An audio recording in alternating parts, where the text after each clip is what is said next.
Yet again, it's your boy Akata, and welcome to this very different type of video. I guess we could call it like a critique type video. There's not really gonna be much of an intro. It's gonna be more of a discussion, just straight to the point type thing. All right, so Sparking Zero came out a couple months ago, and really, when I was first playing it, the joint was hilarious. It was fun and engaging, very, very engaging to say the least.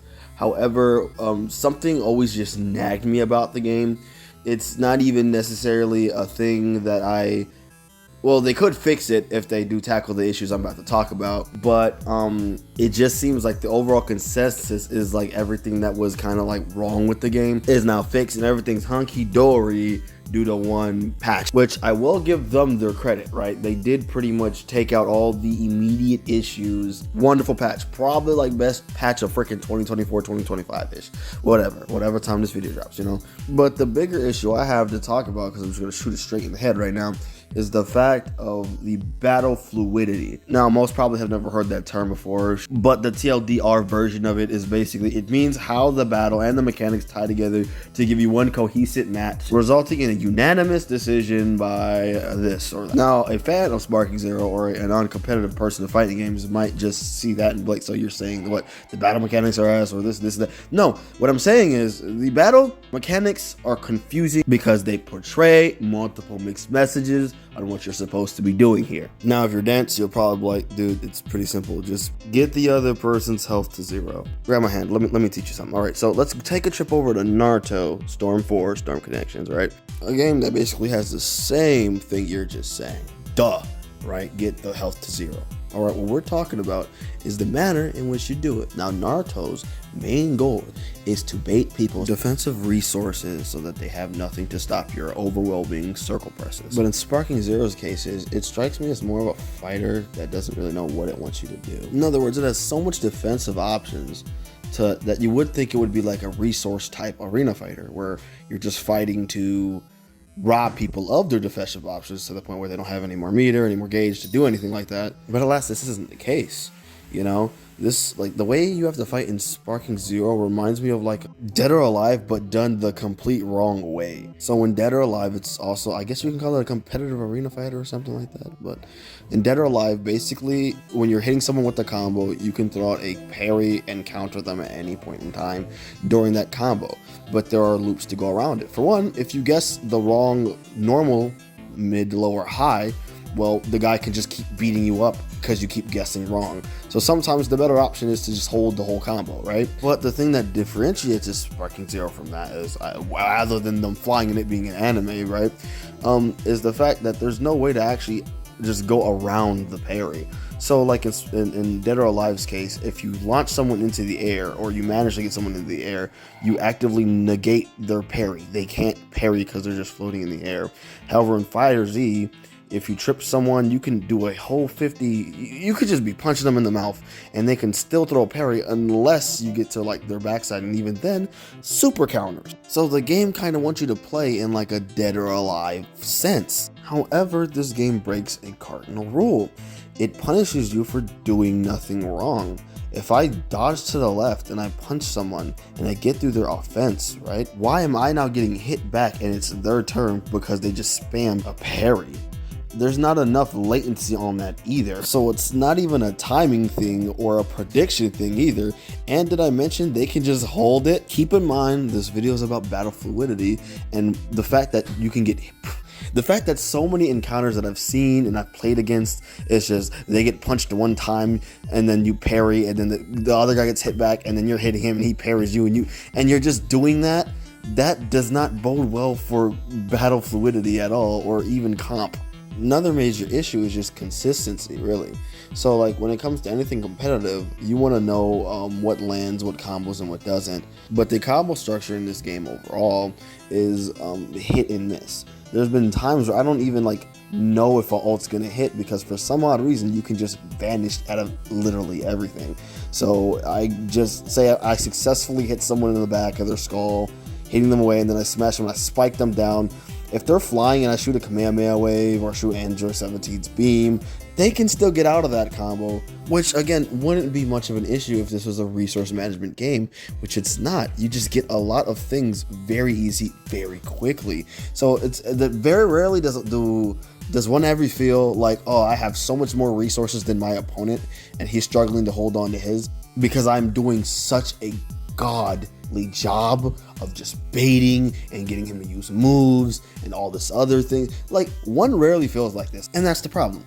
I don't feel the competitive pull to continue on my journey. There's probably counters to it, there's probably this, that, but the game's way too murky, way too Jello-like for me to ever just respect or even acknowledge, maybe even comprehend the schmove someone is making. Now, this is my own gameplay. I'm fighting my brother.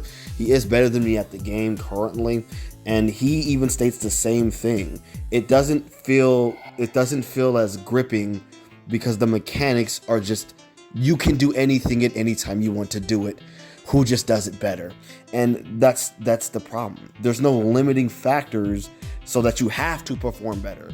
You just can, you know? And I just put my point in stone.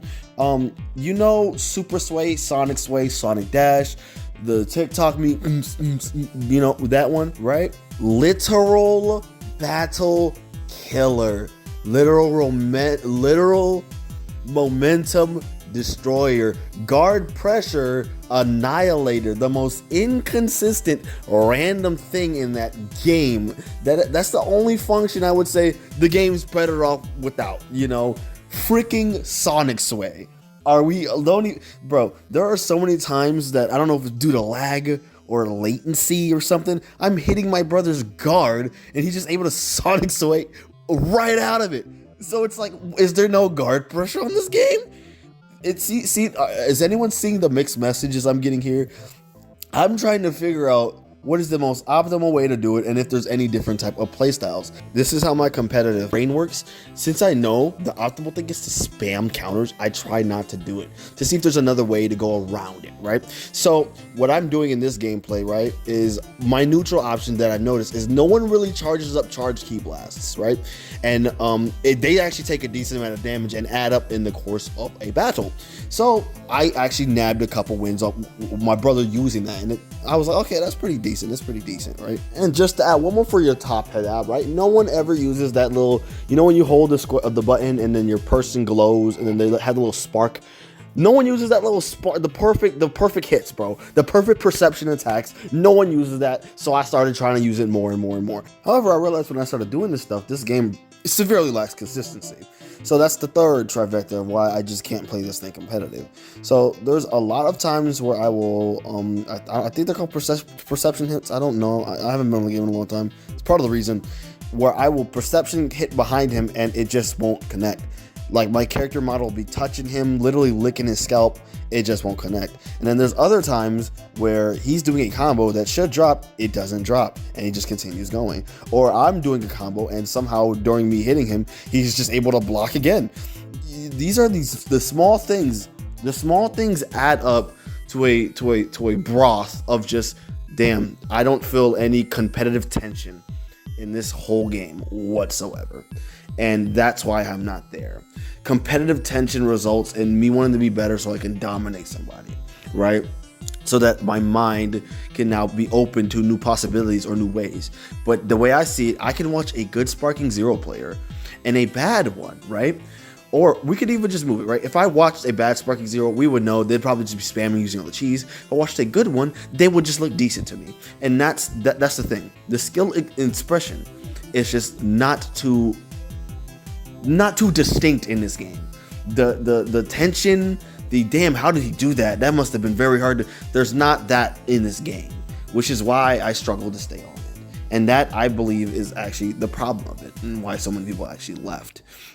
Now, to get this straight, I'm not docking anyone that actually enjoys this game or likes the game. I'm not even saying the game is bad. Honestly, it's pretty good. It's just, it's not for me and my homies, all right? My other homies, they can have this one. I just don't care for it in my setting of my abattoir, because there's never a moment where I'm like, damn, That's crazy. There's always a fight that feels weird, like I'm fighting on Xenoverse 2 lag or something in there where it's like, how did that work? Okay, I guess so, right? And I don't like playing games like that. I like games with more consistency, more with I know what you're doing, and, you know, just overall more well-rounded and balanced in that way. If they fix the whole combo thing and the inconsistencies with the combo drops and all that other stuff, I'll come back probably play a couple matches, maybe even make some content on it. But I think I should just do a lot more of this commentary stuff. And I want you guys to let me know your opinion. Let me know if I'm just bitching and you're just like, bro, what you can do is, well, this is, you know, this is just a discussion, really. So let me know what you guys think in the comments. Please hit that like, that subscribe, turn notification for more commentary videos from the boy Akata. And yeah, Akata's out. Peace.